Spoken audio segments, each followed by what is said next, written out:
Ganesh studio presents. कभी सोचा है कि प्यार से भरी कोई परंपरा, कोई रिवाज जहर बन सकता है? सुनने में अजीब लगता है ना? लेकिन आज हम एक ऐसी ही कहानी को समझेंगे जो हमें बहुत कुछ सोचने पर मजबूर कर देगी। तो ये कहानी है एक गांव की। एक ऐसा गांव जहां मेहमानों को भगवान समझा जाता था। मेहमान नवाजी ही उनकी पहचान थी। पर फिर हुआ एक छोटा सा बदलाव, और उसी बदलाव का नतीजा इतना जहरीला निकला कि किसी ने सोचा भी नहीं होगा। चलिए आपको ले चलते हैं उस गांव। नाम था स्नेहपुर। जैसा नाम वैसा ही गांव। कहते हैं वहां की हवा में भी अपनापन घुला हुआ था। और मेहमान नवाजी, अरे वो तो एक कला थी वहां की, एक आर्ट फॉर्म। तो इस गांव की पहचान, उसकी आत्मा थी एक प्रथा, मनोहार। अब ये मनोहार सिर्फ खाना खिलाना नहीं था। नहीं, बिल्कुल नहीं। ये तो प्यार जताने का, सम्मान देने का और ये एहसास दिलाने का तरीका था कि आप हमारे अपने हैं। उस गांव के बारे में एक बात बड़ी मशहूर थी कि ये गांव स्वाद नहीं, भावनाएं परोसता है।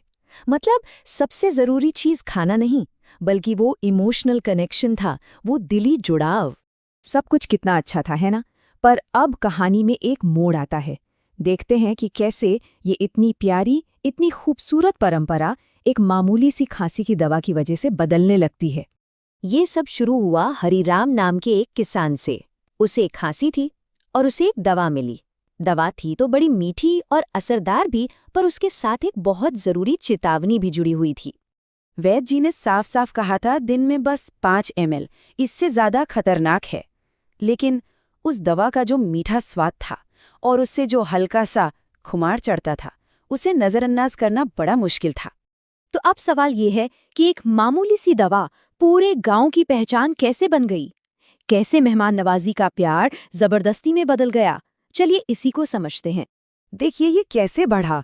पहले तो 5 ml था, एक दवा की तरह।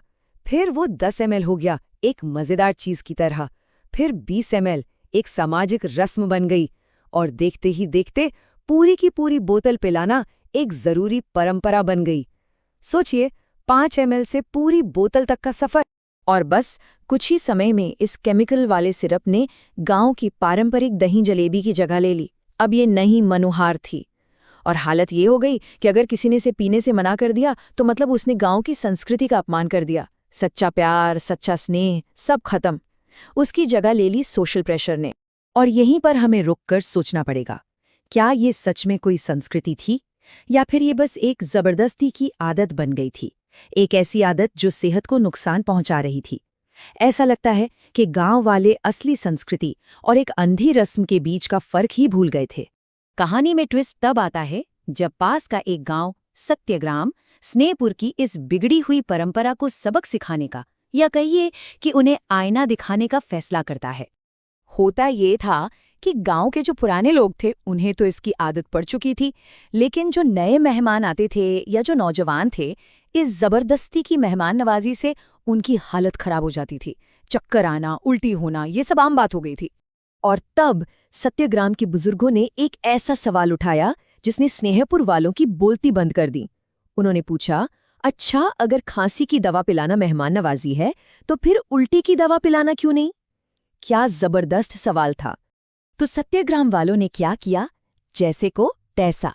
जब स्नेहपुर के लोग उनके गांव गए तो उन्होंने जबरदस्ती उल्टी की दवा को मनोहार के तौर पर परोसा।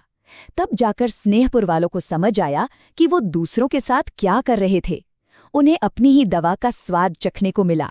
और ऐसे माहौल में जब सब कुछ बिगड़ चुका था, एक आवाज उठी, एक नौजवान की आवाज, जिसका नाम था चंदन। उसने ठान लिया था कि वो अपने गांव की खोई हुई आत्मा को वापस लाकर रहेगा। चंदन ने दोनों गांव के बड़े बुजुर्गों को एक साथ बिठाया और एक बहुत गहरी बात कही। उसने कहा, मनोहार का असली मतलब दिल से पहनाई गई फूलों की माला है साहब, किसी का दिल जीतने के लिए पिलाया गया जहर नहीं। और चंदन सिर्फ बातों तक ही नहीं रुका, उसने करके दिखाया। उसने उस जहरीली दवा की जगह केसर का ठंडा पानी, ताजे फल और जूस परोसे।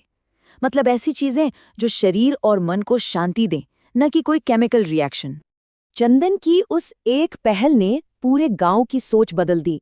तो चलिए अब देखते हैं कि कैसे वो गांव स्नेहपुर अपने नाम के असली मतलब यानी स्नेह पर वापस लौटा।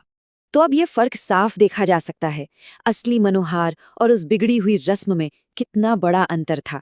एक तरफ था सच्चा स्नेह, पोषण, और दूसरी तरफ सिर्फ जबरदस्ती, नशा और दिखावा। इसके बाद दोनों गांवों ने मिलकर मेहमान नवाजी के कुछ नए नियम बनाए। तय हुआ कि अब से मेहमान नवाजी में नशा नहीं, पोषण होगा, जबरदस्ती नहीं, प्यार होगा, और दिखावे की जगह असलियत होगी। और उनका एक नया नारा बन गया, एक नया मोटो, हम अमृत परोसते हैं, जहर नहीं। ये एक वादा था कि अब से उनकी मेहमान नवाजी हमेशा जिंदगी देगी, उसे खतरे में नहीं डालेगी। तो स्नेहपुर की कहानी तो यहाँ खत्म होती है, लेकिन अपने पीछे एक बहुत बड़ा सवाल छोड़ जाती है। वो सवाल हम सबके लिए है। हमारी अपनी जिंदगी में, हमारे समाज में ऐसी कौन सी परंपराएं या आदतें हैं जिन्हें हम बिना सोचे समझे निभाए जा रहे हैं, और जिन्हें शायद एक बार फिर से परखने की जरूरत है।